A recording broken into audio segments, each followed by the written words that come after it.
Good morning, you're watching World News and I'm your host, Klaudia Czerwińska.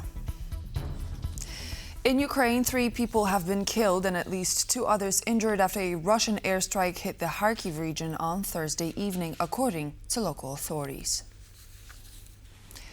Regional Governor Oleg Sinyahubov reported that the attack targeted the area east of Kharkiv. 2 men in their 40s and a 25-year-old woman lost their lives, while 2 others were taken to hospital.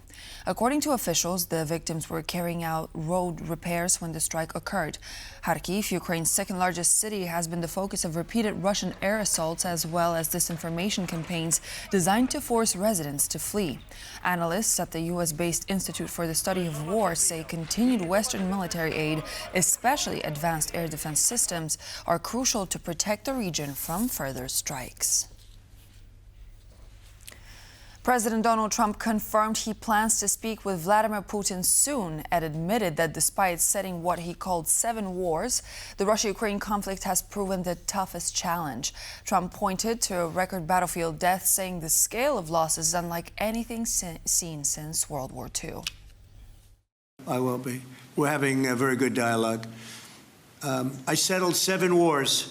The one that I thought would be maybe one of the easiest. You know that feeling? You think one thing is going to be easier, turns out to be a little bit tougher. But the one that I thought would be an easier one because of my relationship with President Putin and with Ukraine and everything else, I thought it would be the Russia-Ukraine disaster, where this week 7,014 people were killed. Soldiers, in most cases soldiers, a few from Kyiv, relatively few, but mostly soldiers, and they're being killed at levels that we haven't seen since World War II.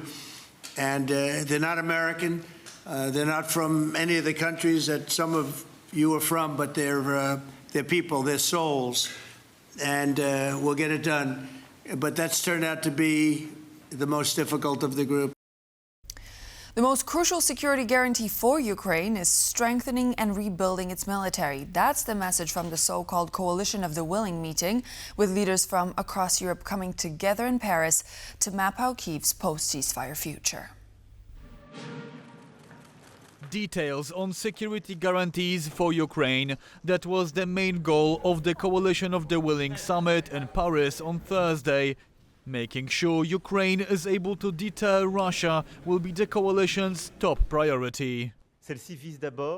The most important security guarantee is to ensure that during negotiations there are no limitations placed on the format or capabilities of the Ukrainian army. We need to be able to rebuild that army so it can not only resist any future attacks but also deter Russia from further aggression. Thursday's summit also saw 26 countries formally declare readiness to commit troops on the ground, in the air and on sea for a peacekeeping mission in Ukraine, dubbed a reassurance force by the assembled leaders. We are preparing documents regarding guarantees and defining investments in security from each country. 26 countries have agreed to commit in various areas. This is serious and very concrete. Poland won't be committing its own troops to Ukraine, but it's ready to support the initiative logistically as a transport hub. Poland is already the biggest hub for aid for Ukraine. This task is anything but insignificant, and everyone understands that very well. But US involvement, crucial for any peacekeeping force, remains elusive.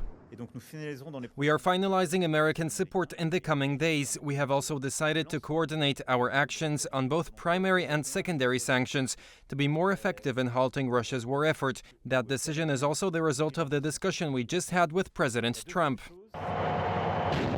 The security guarantees would not only need approval from Russia, but also for the fighting to end. That's unlikely to happen without a meeting between President Zelensky and Russian President Vladimir Putin. And that's currently not in the cards. We are in square zero. Russia wants things that we cannot accept and Ukraine cannot accept. Ukraine cannot accept Russian demands, and hence the war will continue. Still, the summit in Paris has produced the most details on security guarantees for Ukraine yet. It's now time for US President Donald Trump to make a move, especially since So far, we've seen no tangible results. It seems Putin is once again playing for time. For TVP World, I'm Kazimierz Łesiak. And so, according to the latest information on Thursday, Polish Foreign Minister Radosław Sikorski met with Keith Kellogg, special envoy to Ukraine, and Mr. Kellogg mentioned that the unity between the United States and Europe is absolutely fundamental. Let's move on. After talks in Sofia, Bulgaria took a firm stance on its role in Europe's new security architecture, no troops to Ukraine, but a stronger presence at sea and in the air. Prime Minister Rosen Zheliaskov confirmed Bulgaria will focus on Black Sea mining and logistical support, while European Council President Antonio Costa stressed that each member of the coalition of the willing will decide for itself, from boots on the ground to planes in the sky. Bulgaria's position is defined by the decision of the National Assembly. The decision is that we will not send troops to Ukraine. However, as I mentioned earlier, we will participate in the maritime domain with mine countermeasure vessels and auxiliary ships, and regarding the air domain, through airport and other supporting infrastructure. These 26 members have different roles in these security guarantees. Some of them we will have boots on the ground, navies on the Black Sea, or planes in the sky. Others have other kinds of participation based on their own decision. A Polish man has reportedly been arrested in Belarus for allegedly spying on the Zapad joint Russian-Belarusian military exercises. According to Belarusian state TV, officials in Minsk have identified a man as a 27-year-old Pole. They've accused him of gathering information on the joint military drills. A criminal case for espionage has been initiated, the Belarusian state broadcaster reported. The Polish RMF24 news site reports that Jacek Dobrzyński, spokesman for the Polish Minister Coordinator of Special Services, called the arrest on social media, quote, another provocation by Alexander Lukashenko's regime. A snapped cable was likely the cause of Wednesday's deadly accident on Lisbon's Gloria funicular. 16 people were killed and 22 injured when the train derailed near Radiostadores Square. Preliminary findings from investigators indicate the load-bearing cable broke, sending the funicular off its tracks and into a nearby building shortly after 6 p.m. on Wednesday.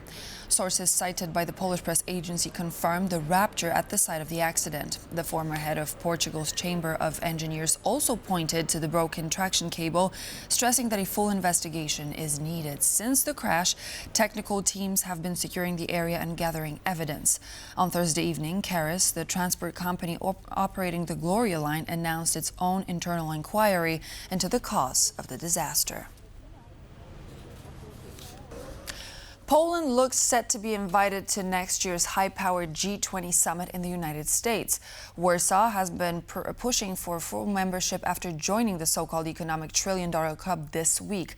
But what does it take to become a permanent fixture in the bloc, and is the effort even going to be worth it? With Poland officially invited to next year's G20 summit in the U.S., it may be worth asking, what is the G20, and does Poland have a chance of becoming the next member? The G20 is an international forum comprised of some of the most economically and politically significant countries in the world. It includes 19 countries, along with 2 multinational institutions, the European Union and the African Union. Spain, while not officially a member, is a permanent guest at the annual G20 summit.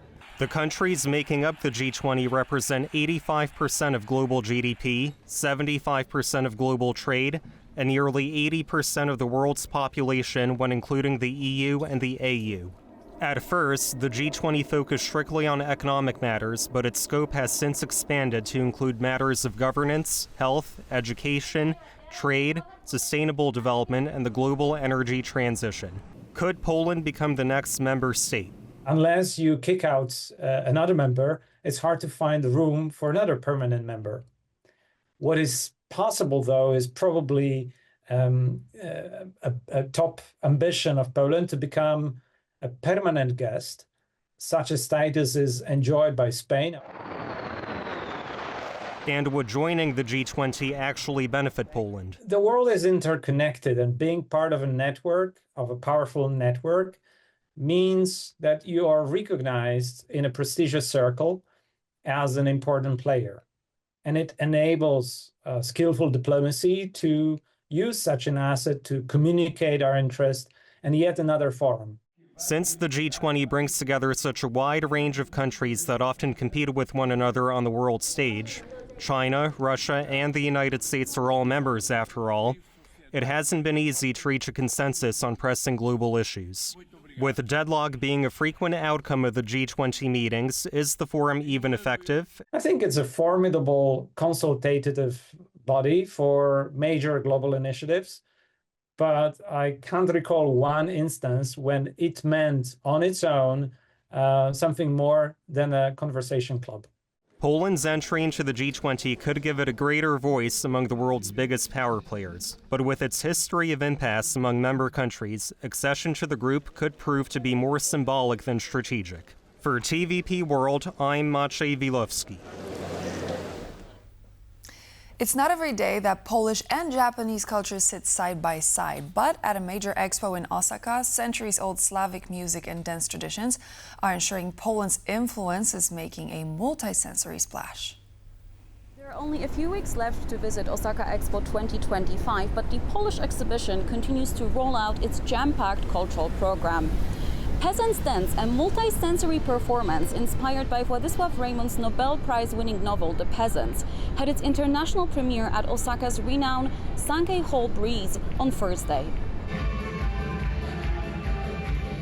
The show has already impressed audiences in major Polish cities with its bold and electrifying celebration of Poland's folk culture. Centuries-old Slavic music and dance traditions are brought to life through performance, electronic soundscapes, and cutting-edge visual design.